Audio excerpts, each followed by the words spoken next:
عليكم ورحمة الله تعالى وبركاته. أعوذ بالله من الشيطان الرجيم.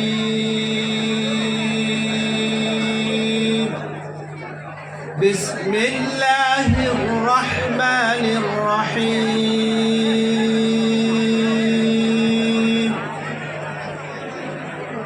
يا أيها الذين آمنوا كتب عليكم الصيام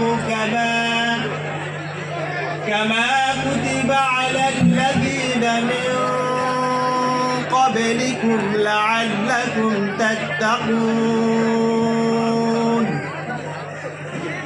أياما معدودات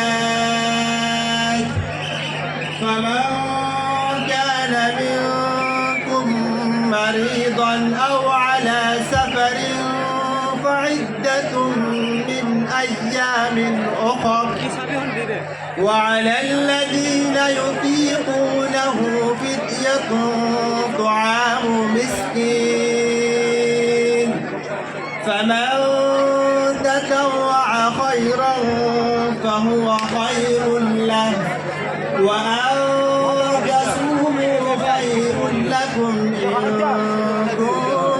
كنتم تعلمون. আলহামদুলিল্লাহ, আমি পবিত্র কোরআন থেকে সূরা বাকারার দুটি আয়াত তেলাওয়াত করেছি, 183 নম্বর এবং 184 নম্বর। আমি আয়াতগুলোর অনুবাদ করব, আমরা ইনশাআল্লাহ অনুরোধ করব, শুনব।